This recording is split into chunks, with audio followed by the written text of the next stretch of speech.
برادران ملت اسلامی، السلام علیکم ورحمۃ اللہ وبرکاتہ۔ الحمد للہ الحنان المنان الذي خلق الانسان وعلمه البيان، والصلاة والسلام على رسوله سید الانس والجان وعلى آلہ واصحابہ ذوی الخیر والاحسان، اما بعد فأعوذ بالله من الشيطان الرجيم، بسم الله الرحمن الرحيم۔ ليس البر أن تولوا وجوهكم قبل المشرق والمغرب ولكن البر من آمن بالله واليوم الآخر والملائكة والكتاب والنبيين وآتى المال على حبه ذوي القربى واليتامى والمساكين وابن السبيل والسائلين وفي الرقاب وأقام الصلاة وآتى الزكاة والموفون بعهدهم إذا عاهدوا والصابرين في البأساء والضراء وحين البأس أولئك الذين صدقوا وأولئك هم المتقون، صدق اللہ العظیم۔ بارگاہ رسالت معاب صلی اللہ علیہ وسلم میں درود پاک کا ہدیہ پیش کریں۔ اللہم صل علی سیدنا محمد معدن الجود والکرم وآلہ واصحابہ الکرام وابنہ الکریم وبارک وسلم صلاة دائمة سرمدا ابدا۔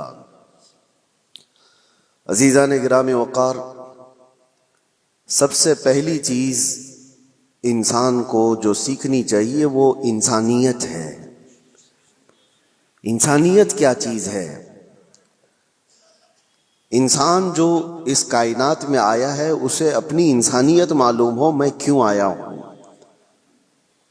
اور اس کے بعد پھر تمام چیزیں ہیں۔ اسی لیے قرآن میں اللہ تعالیٰ فرماتا ہے نیکی صرف اس کا نام نہیں ہے کہ تم اپنا منہ مشرق کی طرف کر لو، مغرب کی طرف کر لو۔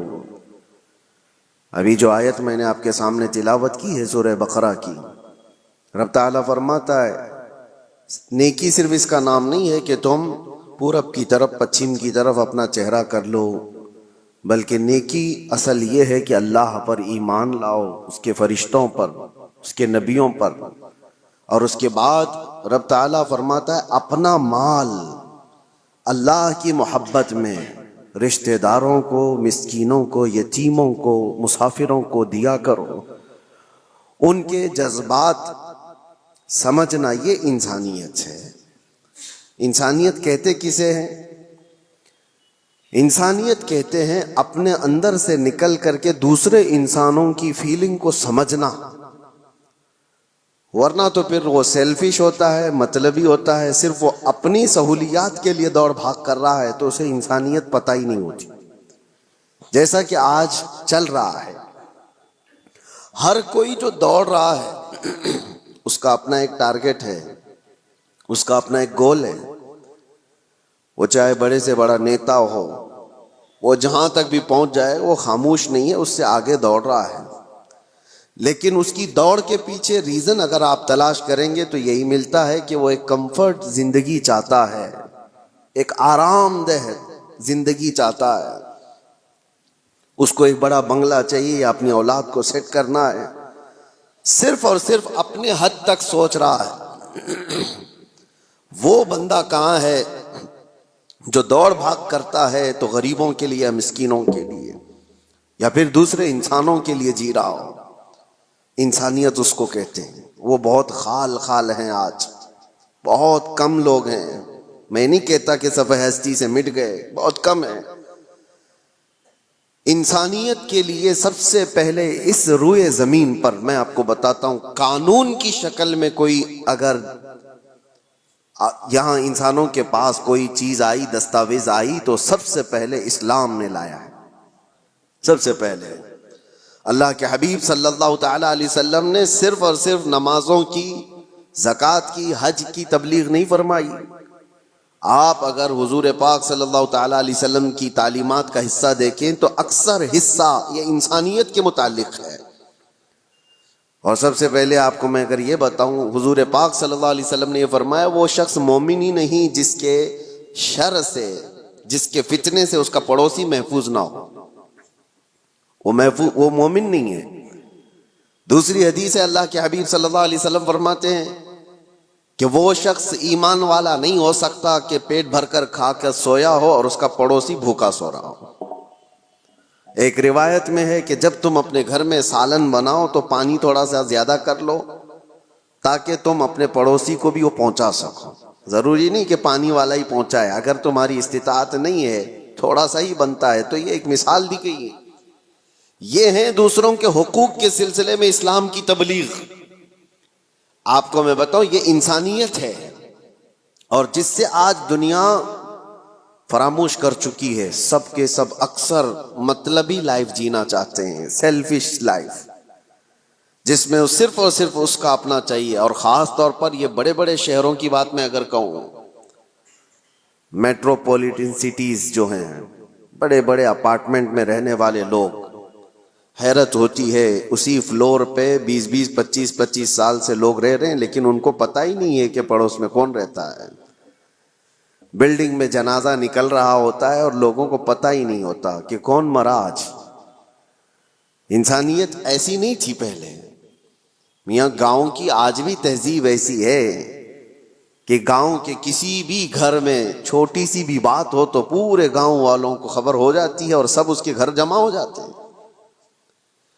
یہ شہروں میں خاص طور پر زندگی انسانیت سے ہٹتی چلی جا رہی ہے۔ سیلفش لائف جینا چاہتا ہے انسان، میں بھلا میری لائف بھلا بس، بلکہ سارے رشتے ناتے سب ختم کر کے دنیا اس کو پوش لائف کہتی ہے۔ کچھ ایسی سوسائٹیز ہیں جہاں پر گیٹ بھی لگا دیے گئے کہ لوگ آنا جانا نہ رکھیں، کوئی آ نہ سکے ہمارے گھر، اور گھر ایسے بنائے جائیں کہ زیادہ طور پر گھر میں کوئی آ کر کے رہ نہ سکے۔ یہ ساری انسانیت سے گری ہوئی حرکات ہیں۔ آؤ مصطفیٰ کریم صلی اللہ تعالیٰ علیہ وسلم کے اس معاشرے میں، حضور کی بارگاہ میں ایک دن کوئی مہمان آیا۔ اللہ کے نبی صلی اللہ تعالیٰ علیہ وسلم نے فرمایا، کوئی ہے میرے صحابہ میں جو میرے اس مہمان کی مہمان نوازی کرے آج؟ کون نہیں کرتا؟ ایک صحابی حضرت طلحہ اٹھتے ہیں، کہتے ہیں یا رسول اللہ میں ان کو گھر لے جاتا ہوں۔ جبکہ گھر کی کیا سچویشن ہے انہیں خبر نہیں ہے۔ ہوتا ایسا ہی نا کہ گھر میں کھانا ہے بھی کہ نہیں ہے پتہ نہیں ہو تو کسی اور کو کیسے لے کے آئیں گے، لیکن اس صحابی نے کہا رسول اللہ کا مہمان ہے، لے کر چلیں گے۔ جب گھر لے کر کے آئے تو آج کی بیویاں نہیں تھی جو کوستی کہ آنے سے پہلے اطلاع تو کر دیتے، دودھ چائے کا انتظام تو کر لیتی۔ یہ جو آج کوستی ہیں نہ، وہ صحابیہ تھی، اپنے شوہر سے کہتی اتفاق ایسا ہے کہ آج ہمارے گھر میں صرف ایک آدمی کے کھانے کی بھر کی چیز موجود ہے، اور وہ لوگ پہلے سے 3 لوگ تھے، شوہر بیوی اور بیٹا، مہمان ایک آیا ہے۔ تو حضرت طلحہ گھبرائے اور کہا صرف ایک آدمی کھا سکتا ہے اور ہم 4 لوگ ہیں، کیا کیا جائے؟ رسول اللہ کا مہمان ہے۔ وہ صورت نہیں ہے کہ یہیں سے باہر سے مصافحہ کر کے بھیج دیا جائے۔ صحابیہ خود کہتی ہیں، زوجہ صحابی کی کہتی ہیں آپ گھبرائیں مت، بچے کو میں تھپک کر کے سلا دوں گی کسی طرح، رات کو وہ سو جائے گا، اور جب آپ دسترخوان پر بیٹھے ہیں میں کھانا لا کر کے پیش کر دوں گی اور چراغ گل کر دینا۔ دیکھیے آپ، چراغ جو روشنی دے رہا ہے اس کو گل کر دینا۔ اور وہ صحابی کہتے ہیں ہاں ٹھیک ہے، میں صرف اور صرف چبانے کی آواز کرتا رہوں گا اور مہمان رسول پیٹ بھر کر کھا لے گا۔ یہ گھر کی مزاج میں آپ کو بتا رہا ہوں۔ کھانا رکھا گیا اور جیسی کھانا آیا چراغ گل ہو گیا، اور مہمان کو کہا گیا کہ آپ کھاتے رہو، چراغ جلنے تک وقت لگ جائے گا۔ اور یہ صحابی صرف اور صرف اپنا منہ چلاتے رہے تاکہ مہمان کو لگے کہ میں بھی کھا رہا ہوں۔ ایک لقمہ بھی نہیں کھایا، بلکہ پورا اس مہمان کو کھانے دیا۔ جب پیٹ بھر کر وہ کھا لیے تو تینوں گھر کے افراد بھوکے سوئے رہے، اور اللہ کے نبی کا یہ مہمان جو ان کے گھر کا بھی مہمان تھا پیٹ بھر کر کھایا اور سویا۔ صبح فجر میں یہ صحابی اٹھ کر کے حضور پاک صلی اللہ تعالیٰ علیہ وسلم کے دربار میں حاضر ہیں، مسجد میں آئے ہیں، اس سے پہلے کہ وہ آتے میرے آقا مسکرا کر استقبال کے لیے کھڑے ہیں اور فرماتے ہیں طلحہ تم نے کیا مہمان نوازی کی کہ اللہ تعالیٰ سلام بھیج رہا ہے. کیا مہمان نوازی کی کہ فرشتے اس پر رشک کرتے ہیں. عزیزان گرامی وقار یہ انسانیت تھی جو رسول اللہ صلی اللہ تعالیٰ علیہ وسلم نے معاشرے میں صرف اور صرف پھیلائے نہیں پلایا تھا. پلایا تھا. جنگ موتا کا وہ واقعہ اکثر بیان بھی ہوتا ہے کہ ایک جنگ ایسی بھی آئی کہ جس میں ایک صحابی وہ کہتے ہیں میں زخمیوں کو پانی پلاتا تھا.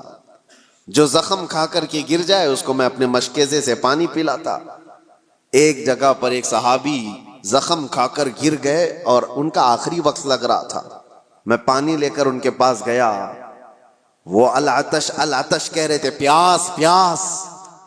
مگر جب قریب پہنچا تو کسی اور زخمی کی آواز آئی. تو اس صحابی نے کہا میرے اس بھائی کو پہلے پلاتا ہوں, تمہارے پاس پانی تھوڑا سا ہے اس کو پلاتا ہوں.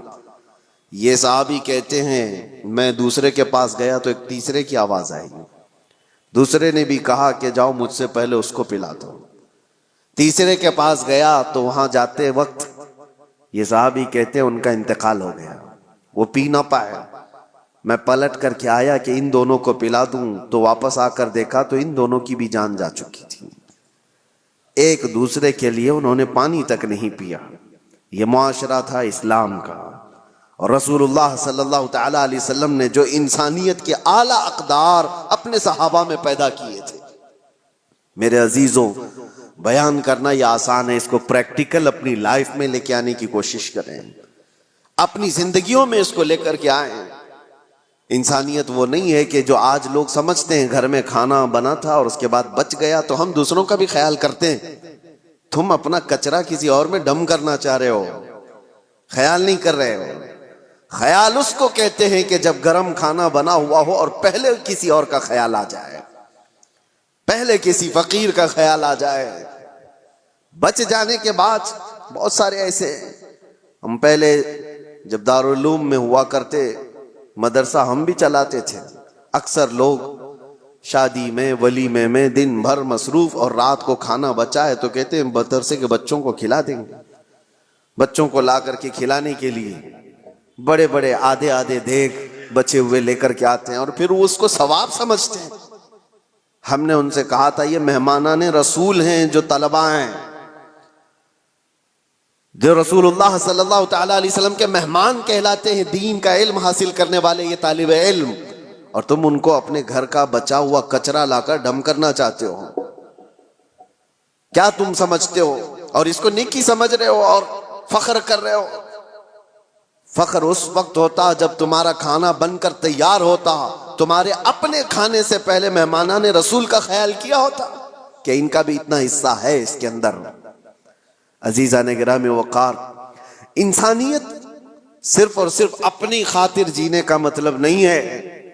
انسان جیے تو اللہ تبارک و تعالیٰ کی اس مخلوق کے لیے, اور اسی لیے اللہ کے حبیب صلی اللہ تعالیٰ علیہ وسلم کی وہ حدیث میں آپ کو سنا دوں تاکہ زندگی جینے کا آپ کو سلیقہ ملے. حضور اکرم صلی اللہ تعالیٰ علیہ وسلم فرماتے ہیں من نفس کربت اخیہ نفس اللہ کربتہ یوم القیامہ. جس نے اپنے کسی بھائی کی کسی ایک تکلیف کو آسان کر دیا, کسی تکلیف میں پھنسا ہوا تھا, وہ کسی دشواری میں ملوث تھا, آپ نے اپنی محنت سے اپنے کسی بھائی کی تکلیف کو آسان کیا, میرے آقا فرماتے ہیں قیامت کے دن اس کی تکلیفوں کو اللہ آسان کر دے گا. اور کیا چاہیے, اور کیا چاہیے. آخرت میں اگر ہماری تکلیفیں کھل جاتی ہوں اس سے بڑا آپ کو اجر کیا چاہیے. وہاں کے حالات تو ایسے ہیں کہ بڑے بڑے لوگ ڈرے ہوئے ہوں گے, پتہ نہیں چلتا کہ نمازیں بخشوا لیں گی یا زکوٰۃ یا حج, یا پھر یہ بھی نہیں پتہ چلتا کہ سب میں پکڑے جائیں گے. اسی لیے آخرت کے لیے اگر اللہ کے نبی نے یہ وعدہ فرمایا ہے تو یہ بہت بڑی چیز ہے میرے عزیزوں. راستے سے تکلیف دہ چیز کو ہٹانا, حضور فرماتے ہیں اماطۃ الاذی عن الطریق صدقۃ, راستے سے تکلیف دینے والی کسی چیز کو اٹھا دینا ایک صدقے کا ثواب ہے, ایک صدقے کا ثواب ہے. میں نے پڑھا تھا ایک بزرگ تھے، آپ کو حیرت ہوگی سن کر کے، پہاڑ کے اوپر انہوں نے 60 سال زندگی گزاری۔ 60 سال کس کام کے لیے جانتے ہیں آپ سوچتے ہوں گے گوشہ نشین اکثر جو بڑے بزرگان دین کا سنتے ہیں ہم کہ وہ عبادت کے لیے مخلوق سے دور چلے جاتے ہیں، نہیں، اس بزرگ کی حیرت کی بات ہے، وہ 60 سال تک پہاڑ کے اوپر ایک راستے پر زندگی گزارتے رہے۔ کس لیے؟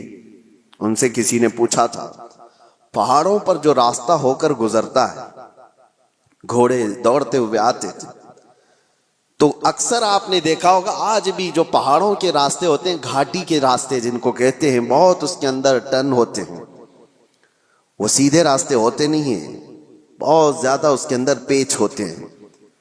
وہ بزرگ ایک ایسی جگہ پر اپنی جھوپڑی لگائے ہوئے تھے جس کے پیچھے پوری کھائی تھی اور سامنے سے راستہ تھا، اور وہ ایک ڈینجر جگہ تھی۔ وہ کہتے ہیں کہ وہ صرف انہوں نے 60 سال وہاں پر اس لیے گزارے کہ آنے والا جو بھی مسافر آتا اس کو سامنے کی کھائی دکھتی نہیں، اور کئی مرتبہ گھوڑے چھلانگ لگا کر ادھر چلے جاتے تھے، وہ کھائی کی طرف چلے جاتے تھے۔ اس کھائی کے پاس جیسے آج ڈیوائیڈر ہوتا ہے، آج تو بہت کچھ سیفٹی کے لیے چیزیں بنا دی گئی ہیں، یا کھمبا رکھ دیا گیا ہے نشانی کے طور پر کہ یہاں سے ٹرن ہے۔ اس وقت اس بزرگ نے 60 سال صرف اس لیے گزارے کہ آنے والے مسافروں کو ہم راستہ ٹرن کر دیں، اشارے سے وہ بتا دیتے کہ یہاں پر راستہ ختم ہے، تم یہاں سے موڑ لو۔ صرف اس کام کے لیے انہوں نے 60 سال گزارے۔ حیرت ہوتی ہے، کچھ وہ لوگ ہیں جنہوں نے اپنی زندگیاں اللہ تبارک و تعالیٰ کی اس مخلوق کے لیے وقف کی، صرف اپنے لیے نہیں جی، اور انسانیت اسی کا نام ہے۔ اور ایک حدیث پاک مسلم شریف کی میں آپ کو سنا دوں، بلکہ یہ صحیح حدیث کئی صحاح میں موجود ہے، بخاری مسلم۔ اللہ کے نبی صلی اللہ تعالی علیہ وسلم ارشاد فرماتے ہیں، المسلم من سلم المسلمون من لسانہ ویدہ، مسلمان تو وہ ہے جس کی زبان سے اور جس کے ہاتھ سے دوسرے لوگ محفوظ رہیں، وہی مسلمان ہے جس کی زبان سے اور جس کے ہاتھ سے دوسرے مسلمان محفوظ رہیں۔ اور جو دوسروں کی ٹانگ کھینچنے میں اپنی زندگی گزار دیتا ہو تو اسے اپنے آپ کا احتساب کرنا چاہیے، وہ مسلمان ہے یا نہیں۔ لوگوں نے آج کیا سمجھ لیا ہے دین کو؟ دین کا مطلب داڑھی رکھ لینا اور ٹوپی پہننا اور جبہ پہننا، مسجدوں میں نظر آنا۔ میں آپ کو بتاتا ہوں، دین کے اگر 2 حصے کیے جائیں نا، عبادات اور معاملات۔ عبادات نماز ہے، روزہ ہے، حج ہے، زکوٰۃ ہے، تسبیح و تہلیل، خیرات، یہ ساری چیزیں عبادات میں آ گئی۔ عبادات کا کتنا % دین میں ہے؟ اور معاملات میں کیا کیا آ گیا؟ معاملات میں سارے حقوق، ماں باپ کے حقوق، بھائیوں کے حقوق، بہنوں کے حقوق، اولاد کے رائٹس، پڑوسیوں کے رائٹس، استاد شاگرد کے، مالک آقا کے، غلام آقا کے، یہ سارے حقوق، بیوی کے حقوق، شوہر کے حقوق، طلاق، عدت، نکاح، خرید و فروخت، بازاروں کے حقوق، یہ سب چیزیں معاملات میں آ گئے۔ ایک حصہ ہے دین کا عبادات اور ایک حصہ ہے معاملات۔ معاملات اور عبادات دین میں کتنے % ہیں آپ کو پتا ہے؟ عبادات کل ملا کر کے 25% ہے اور معاملات 75% دین میں۔ معاملات 75% ہے اور عبادات 25% ہے۔ اور آج لوگ کیا سمجھتے ہیں؟ جو عبادات میں بہت نظر آتا ہے، ارے وہ دیندار آدمی ہے، نمازوں میں، اس کی داڑھی میں، اس کی ٹوپی میں نظر آتا ہے تو وہ دیندار ہے۔ میاں وہ تو صرف 25% کا دیندار ہے، اصل دیندار وہ ہے جو معاملات میں اچھا ہے، معاملات میں پکا ہے۔ یہاں نمازیں بھی پڑھتا ہے اور لوگوں کو دھوکے بھی دیتا ہے۔ کچھ لوگوں نے داڑھی صرف اس لیے رکھی کہ لوگوں کو ٹوپی پہنائے، لوگوں کو دھوکہ دے۔ یہ انسانیت نہیں ہے میرے عزیزو، وہ غدار ہے۔ اور لوگ جو یہ سمجھتے ہیں کہ لوگ داڑھی والے دھوکہ دیتے ہیں، ایسا نہیں ہے، داڑھی والے نہیں دھوکہ دیتے، دھوکہ دینے والا داڑھی رکھ لیتا ہے۔ داڑھی والے چور نہیں ہوتے، بلکہ چور داڑھی رکھ لیتا ہے تاکہ وہ اپنی چوری کو آسانی سے نبھا سکے۔ اس بات کو، فرق کو آپ سمجھا کریں۔ اور جس نے اس چیز کو استعمال کیا وہ دنیا میں بھی خائب و خاسر ہے، آخرت میں بھی بہت ذلیل و رسوا ہوگا۔ معاملات میں آپ پکے ہو جائیں، جس کے ساتھ جو بات ہوئی ہے اس کو مکمل رکھیں، باتوں میں ہیرا پھیری نہ ہو۔ جھوٹ بولنا اور دھوکہ دینا، آج جیسے کہ لوگ معاملات میں شک کرنے لگ گئے کہ مسلمانوں کے ساتھ ڈیل کرنا مشکل ہے، کہ پتہ نہیں ہے کب بھاگ جائے، کب دھوکہ دے دے۔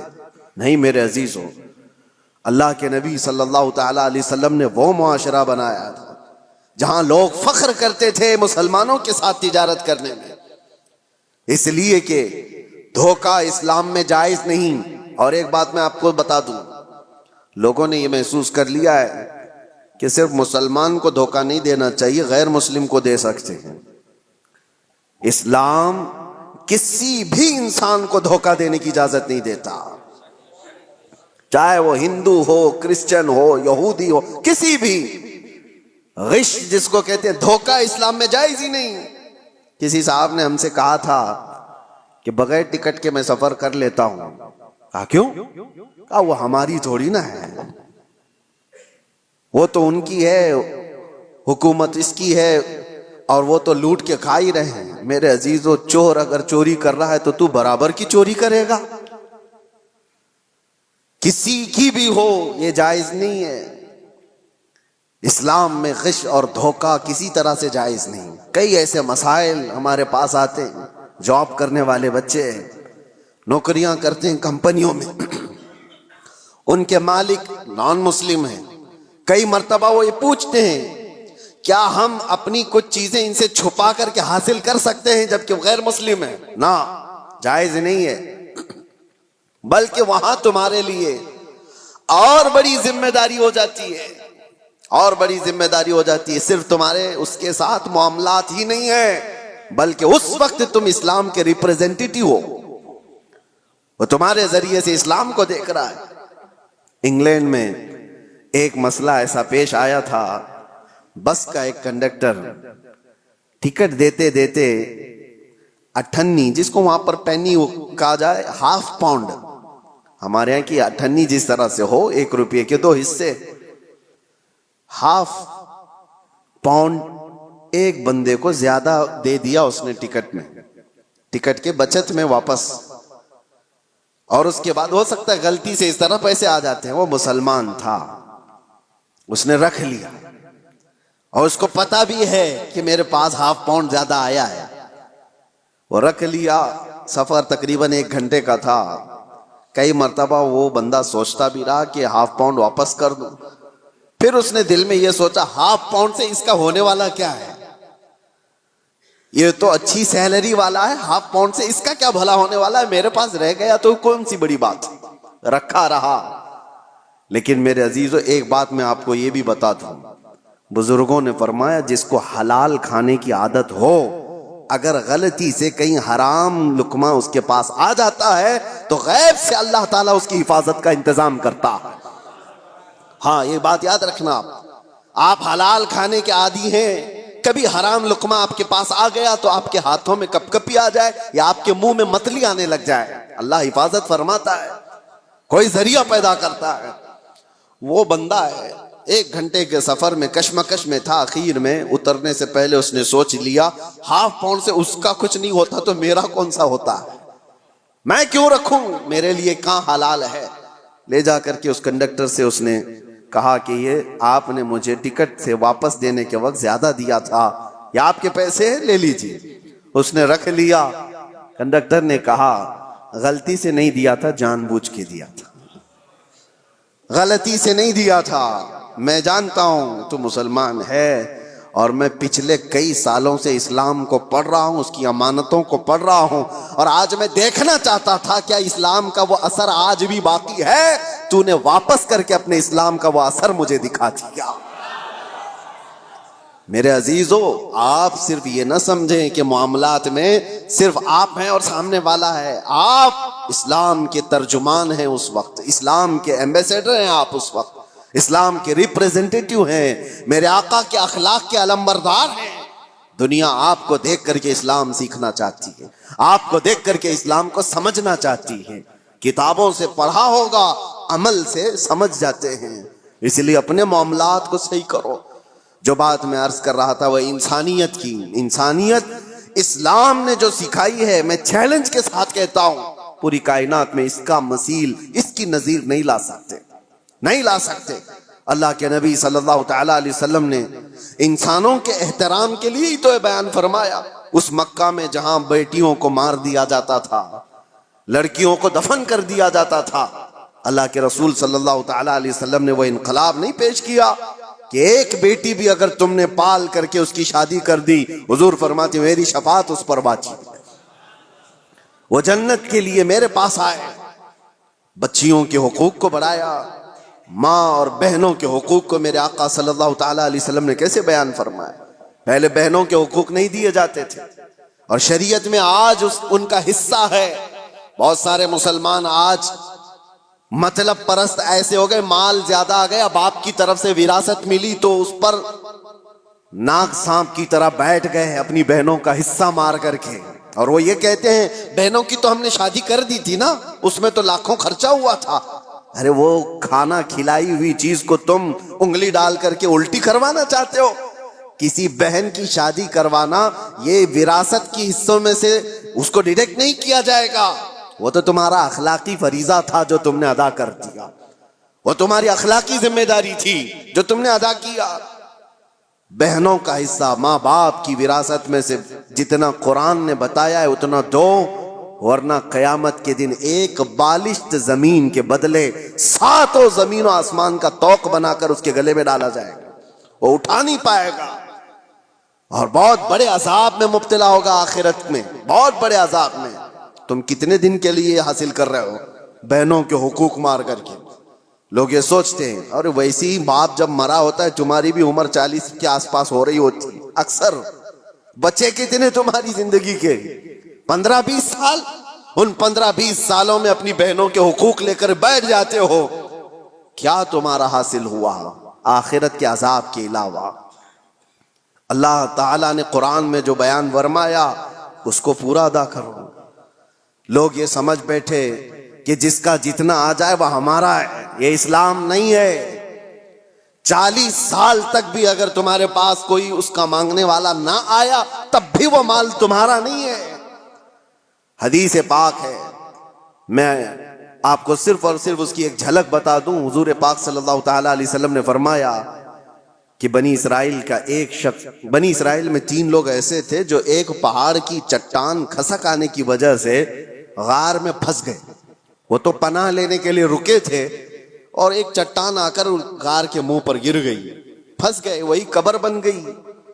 رونے لگے، گڑ گڑانے لگے، کوئی ان کے پاس آسرا نہیں تھا کہ نکل جائیں۔ تینوں نے یہ طے کیا کہ ہم دعا کرتے ہیں اللہ کی بارگاہ میں، ہو سکتا ہے اللہ تبارک و تعالیٰ دعاؤں کے ذریعے سے اس پہاڑ کی چٹان کو ہٹا دے۔ تو تینوں نے کہا اپنی اپنی نیکیاں یاد کرو جو زندگیوں میں کی گئی تھی۔ یہ صحیح حدیث ہے، میں آپ کو بتا رہا ہوں کون سی چیزیں اللہ کی بارگاہ میں مقبول ہیں۔ اس میں سے ایک بندہ اللہ کی بارگاہ میں سجدہ ریز ہوا، اس نے کہا اے اللہ تو جانتا ہے میں اس وقت تک گھر میں کھانا نہیں کھاتا تھا جب تک اپنی ماں کو نہیں کھلا دیتا تھا۔ اس کی بوڑھی ماں تھی، ایک رات وہ آیا اور بچے بھوکے تھے، اس وقت بچے باپ سے لپٹ گئے کھانے کے لیے۔ وہ بندہ کہتا ہے اس وقت بھی جب شدت سے مجھے بھوک لگی تھی میرے بچوں کو، سب سے پہلے میں اپنی بوڑھی ماں کو چبا کر کے کھلایا، پھر بچوں کو کھلایا۔ اے رحمان اگر تجھے یہ ادا پسند آئی ہو میری زندگی کی تو اس پہاڑ کی چٹان کو ہٹا دے۔ پہاڑ کی چٹان تھوڑی کھسک گئی، لیکن اتنی نہیں کہ وہ لوگ نکل سکتے۔ دوسرے نے سجدہ کیا اور اللہ کی بارگاہ میں دعا کیا، اے رب العالمین تو بہتر جانتا ہے میں اپنے چچا کی بیٹی کا عاشق تھا اور ہمارے درمیان محبت چلتی تھی۔ ایک دن ایسا آیا کہ سارے لوگ چلے گئے اور ہم دونوں تنہا تھے۔ ایک عاشق اور معشوقہ دونوں کسی جگہ تنہا ہو جائیں تو شیطان تیسرا آ ہی جاتا ہے۔ دونوں کہتے ہم گناہ کا پورا ارادہ کر لیے تھے، کوئی نہیں تھا، مگر میرے اس چچیری بہن نے مجھ سے کہا کہ ڈرو اللہ دیکھ رہا ہے۔ ہم تنہا نہیں ہیں. اور اس دن سے آج تک اے رب العالمین میں نے اپنے جسم کو گناہ کے دھبے لگنے سے بچا رکھا ہے. موقع تھا گناہ کا مگر تیرے خوف سے میں نے گناہ نہیں کیا. اس نیکی کو اس نے وسیلہ بنایا تو چٹان کھسک گئی.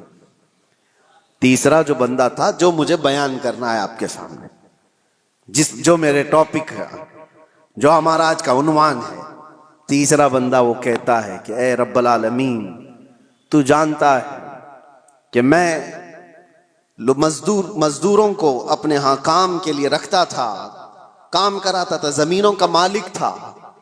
ایک مزدور ایسا بھی آیا میری زندگی میں کہ اس کی ماہانہ تنخواہ دی جانی تھی لیکن اس سے پہلے وہ غائب ہو گیا. توجہ, یہ بندہ کہتا ہے اللہ میں اس کی مزدوری کو, اس کی تنخواہ کو رکھ لیا, چاہتا تو کھا لیتا جیسے سارے سیٹ کھا بیٹھتے. جتنے بھی مزدوروں کی تنخواہ ہیں کاٹ لی جاتی ہے چھوٹی چھوٹی باتوں پر, اور جبکہ ان کو پتہ نہیں ہے. مسلمان اگر ہو تو توجہ, میرے آقا صلی اللہ علیہ وسلم کا فرمان ہے مزدور کا پسینہ سوکھنے سے پہلے اس کی مزدوری ادا کر دو. اللہ کو یہ پسند ہے. اب یہ بندہ کہتا ہے کہ وہ مزدور تنخواہ لیے بغیر چلا گیا, میں نے اس کی مزدوری کو لے کر ایک بکری خرید لی اور بکری کو پالا.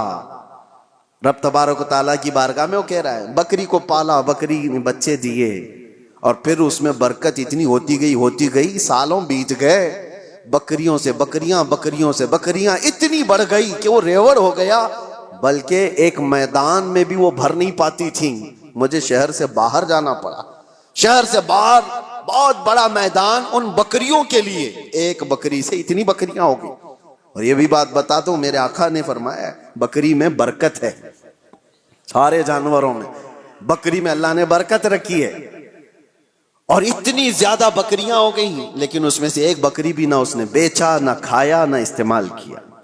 کئی سالوں کے بعد وہ مزدور واپس آ جاتا ہے اور آ کر کے اس نے اپنے آقا سے کہا کہ آپ کو پتہ ہے میں آپ کے یہاں مزدوری کیا کرتا تھا, کام کرتا تھا, اور ایک آخری وقت ایسا آیا تھا کہ میں اپنی مزدوری لیے بغیر چلا گیا تھا.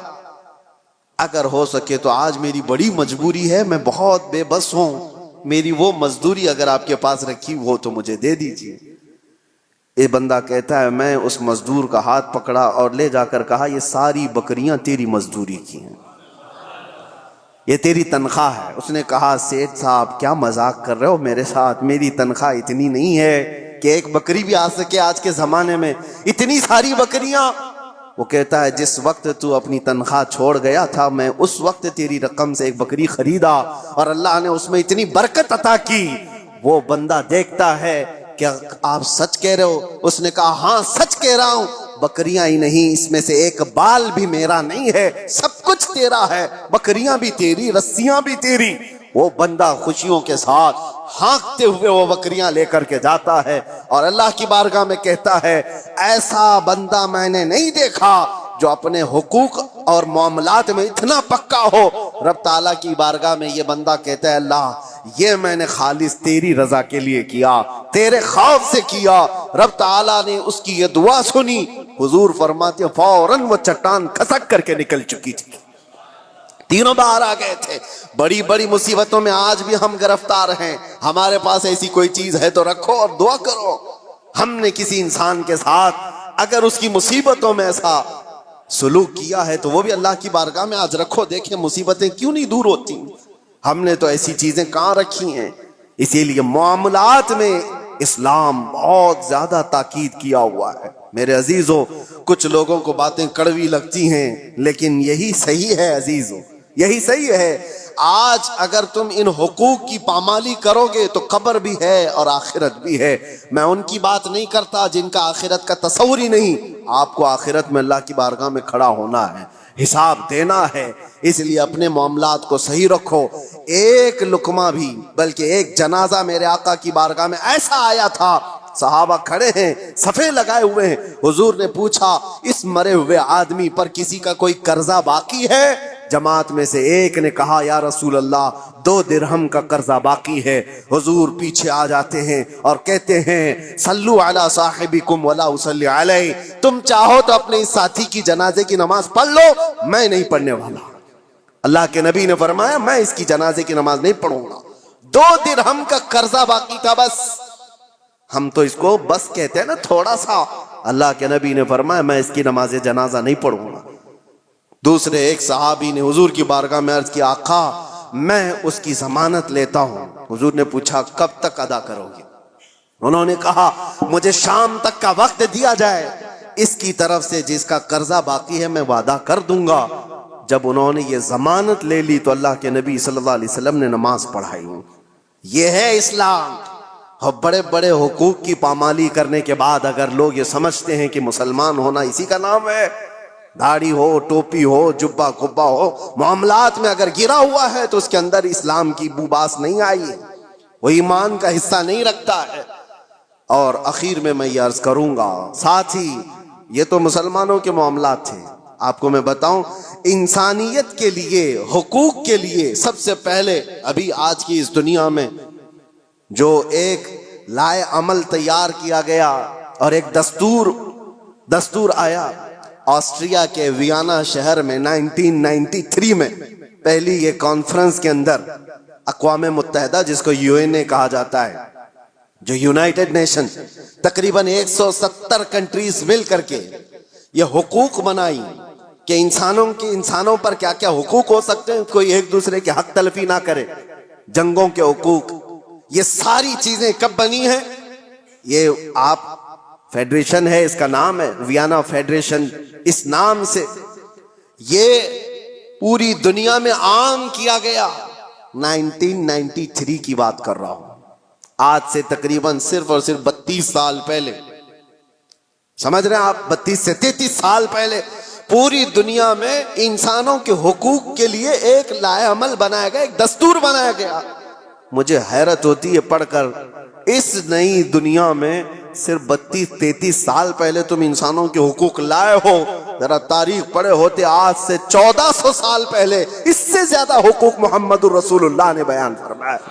میرے آقا صلی اللہ علیہ وسلم صرف بیان نہیں کیا, حدیثوں میں اس کو محفوظ کرایا ہے, اور پورے دستاویزات آج محفوظ ہیں ہمارے پاس, پورے محفوظ ہیں. آپ اگر جا کر دیکھیں فقہ کی کتابوں میں, فقہ جو مسائل وضو کے, نماز کے, آپ کے روزے کے, جتنے بھی مسائل ان کو فقہ کہا جاتا ہے. ہماری فقہ میں اگر آپ کو میں بتاؤں 2 بڑی کتابیں آپ کو ملتی ہیں, ہدایہ, ہمارے فقہ حنفی کی کتابیں جو ہم نے پڑھی, بہت بڑی بڑی ضخیم کتابیں. ایک کتاب کے اندر وضو سے لے کر کے نماز, روزہ, حج, زکوٰۃ سارے مسائل آ گئے. اور دوسری ایک پوری جلد ہے جس میں صرف اور صرف خرید و فروخت کے مسئلے ہیں, صرف اور صرف معاملات, سب جو میں نے ابھی بیان کیا آپ کو میں بتا رہا ہوں اسی لیے کہ اتنے محفوظ دستاویزات حقوق کے لیے کسی کے ہاں نہیں ہیں. آج قوانین بنے ہیں کہ ایک مال دوسرے سے خریدو تو اس کے کیا کیا حقوق ہیں, جبکہ 1400 سال پہلے میرے آقا صلی اللہ علیہ وسلم نے حقوق کیسے بیان کیے کہ اگر تم نے کسی جگہ پر جا کر کے مال خریدا تو اس کے کتنے حق ہیں, کہ تمہیں کتنے میں لینا ہے, کہ اس کو کتنے میں دینا ہے. یہ بھی ربح فاسد نہیں ہوگا, غلہ جمع کر کے نہیں رکھے گا کہ جب لوگوں کے پاس مال کی قلت آئے تو نکالے گا. یہ سارے حقوق کے سلسلے میں اسلام پہلے سے بیان کیا ہوا ہے. یہاں تک کہ ایک مشہور آپ کو بات بتا دوں, مشہور منگنی کے سلسلے میں آپ لوگ سوچتے ہوں گے یہ منگنی کیا ہوتی ہے, شادی سے پہلے ایک انگیجمنٹ کا جو رسم ہے, اسلام میں اس کا کیا کانسیپٹ ہے, کیا تصور ہے, منگنی کیوں کرتے ہیں؟ اسلام میں ایک مسئلہ ہے, توجہ. کوئی مال میں خریدنے کے لیے گیا, مثال کے طور پر ایک قالین مجھے خریدنی تھی, میں نے صاحب مال سے یعنی دکان والے سے اس کی قیمت لگائی, اس نے کہا یہ 1000 روپے کی. ابھی ہماری بات چیت چل رہی ہے, دوسرے صاحب آئے اور انہوں نے اس کی بولی لگا دی. حضور فرماتے ہیں یہ جائز نہیں جب تک کہ تمہارا پہلا بھائی بات مکمل نہ کر لے.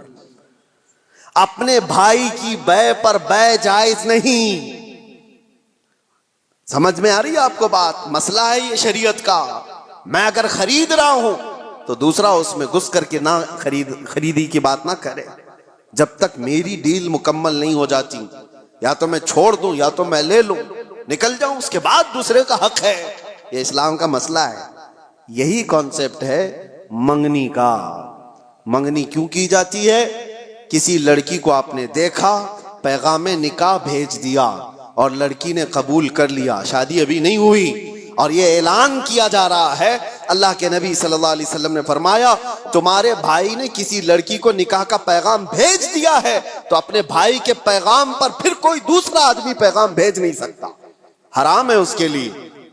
اب وہ اس کو پوچھ نہیں سکتا، کیونکہ جب تک ان کی ڈیل مکمل نہ ہو جائے، یا تو ٹوٹ جائے، ختم ہو گئی کہ نہیں کرنا ہے شادی، تو اس کے بعد نئے سرے سے اگر کوئی چاہے تو پھر اس کے پاس پیغام نکاح بھیج سکتا ہے. ورنہ جب تک کوئی مسلمان کسی عورت کے نکاح کے پیغام بھیجا ہوا ہے اس وقت تک دوسرا کوئی اس کو پیغام نکاح نہیں بھیج سکتا. یہ ہے حقوق اسلام میں، اتنا زیادہ محفوظ رکھا گیا ہے. حیرت کی بات یہ ہے کہ مسلمان آج کم علم ہو گئے، جاہل ہو گئے، پڑھتے نہیں ہیں. ورنہ تمہارے دین میں اللہ تعالیٰ نے کوئی کمی نہیں رکھی، کوئی ایک ادنا سا شائبہ بھی نہیں ہے. یہ وہ دین ہے جس کی شروعات ہوتی ہے الف لام میم ذالک الکتاب لا ریب فیہ. یہ وہ عظمت والی کتاب ہے جس میں شک کی گنجائش ہی نہیں. آؤ میرے عزیزو، مصطفیٰ کریم صلی اللہ تعالیٰ علیہ وسلم کے قدموں میں اس دین سے بہتر دستور تمہیں کائنات میں کہیں نہیں ملے گا، اس سے بہتر زندگی تمہیں کہیں نہیں ملے گی. جانوروں والی زندگی یہاں نہیں ہے جو انسان کو آج فیشن کے نام پر اٹھا کر کے بازار کی زینت بنایا گیا ہے، بلکہ یہاں میں سچ بتاؤں لوگوں نے میٹل تو بنا کر ترقی کی ہوگی، ایروپلین تک بنایا ہوگا، کمپیوٹر بنایا ہوگا، موبائل بنایا ہوگا، لیکن مدینے کے تاجدار نے انسان بنائے ہیں، انسان بنائے ہیں. اور انسان بنانا کائنات کا سب سے بڑا چیلنج ہے. میٹل سے تو کچھ بھی بنا لو گے لیکن انسان کے اندر انسانیت ڈال کر اس کو اعلیٰ بنا دو، یہ بہت بڑے کمال کی بات ہے. اور یہ بات کہیں ملتی ہے امریکہ میں، یو کے میں، کہیں پر بھی جاؤ ان سے پوچھو بنے ہوئے انسان کہاں ہیں، ان کے پاس میٹل کی ترقیاں بہت ہیں، روح سے پر مغز کوئی انسان نہیں ملتا. ہاں انسان اگر کہیں بنائے گئے ہیں تو تاجدار مدینہ کے دربار میں ابو بکر آئے تھے تو صدیق بنائے گئے ہیں، عمر آئے تھے تو فاروق بنائے گئے ہیں، عثمان آئے ذوالنورین بنائے گئے، علی آئے تھے 9 سال کی عمر میں، میرے مصطفیٰ نے حیدر کرار بنا کر بھیجا ہے. انسان بنائے گئے ہیں. اپنے آپ کو بھی انسان بناؤ تو آؤ میرے مصطفیٰ کریم کے قدموں میں اٹھو، قوت عشق سے ہر پست کو بالا کر دو، دہر میں نام محمد سے اجالا کر دو. وآخر دعوانا الحمدللہ رب العالمین.